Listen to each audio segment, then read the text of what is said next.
Bonjour Marie Darrieussecq. Bonjour Laura. C'est un plaisir de vous recevoir à la librairie Dialogue aujourd'hui à l'occasion de la parution de votre roman La mer à l'envers, paru aux éditions POL.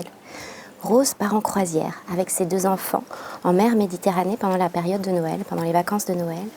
Un soir, l'équipe du paquebot sauve une embarcation de migrants sur laquelle se trouve le jeune Younes. Rose et Younes se rencontrent.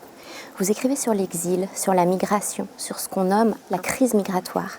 À quel moment écrire sur ce sujet s'est imposé à vous ? Depuis au moins 2010.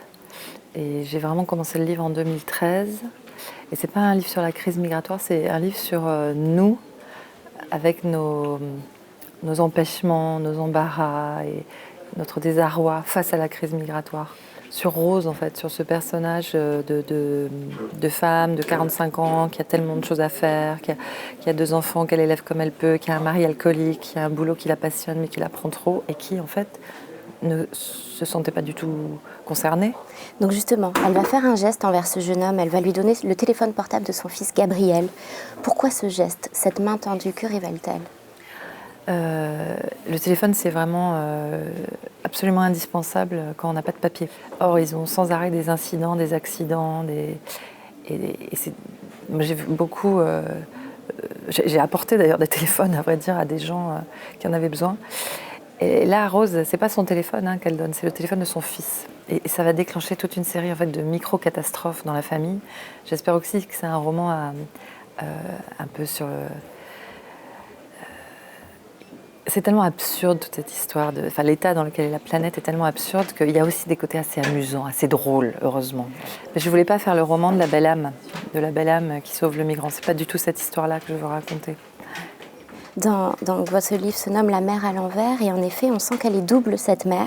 Elle est à la fois magnifique, c'est Rose et ses enfants qui sont sur ce paquebot, et mortifère, c'est Younes sur une embarcation prête à chavirer à tout moment.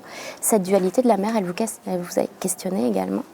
Moi, je suis née au bord de la mer, comme beaucoup de gens ici, à Brest. Moi, je suis née à côté de Biarritz. Et ma famille, du côté de ma mère, c'était des marins-pêcheurs, à la fois pêcheurs de poissons et puis marins shanghaïais, comme on disait, c'est-à-dire qui allaient à Shanghai pour le commerce ou à la morue à Terre-Neuve. Je vous parle du début du XXe siècle. Mais enfin, après, la pêche, ça a continué dans la famille.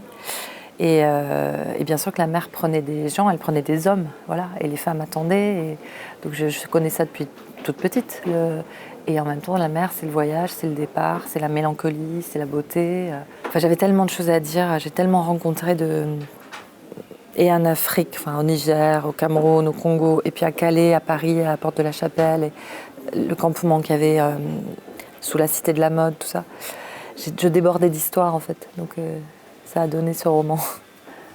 À un moment, donc, la famille de Rose habite à Paris et ils décident de déménager à Clèves. Le fait d'arriver à Clèves, est-ce ici l'espoir d'une réinvention pour Rose ? Quand on rentre au pays, on est déçu parce que c'est pas le pays de l'enfance, c'est pas le pays qu'on a quitté. Il a changé le pays pendant que vous changiez aussi.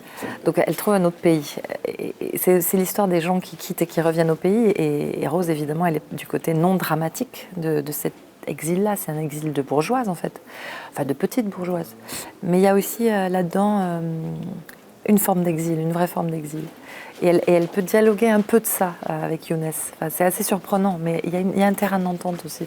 Oui, je pense qu'ils s'apportent vraiment mutuellement, un peu contre toute attente, parce que lui aussi il est casse-pied. C'est un ado, il est embêtant comme un ado. Et en même temps, il lui ouvre un monde, c'est évident. Et ce ne sont pas des gens sublimes, justement. C'est vraiment un roman sur des gens qui ne sont pas du tout des héros. Et elle, c'est vraiment pas une héroïne, mais en même temps un petit peu quand même. Voilà.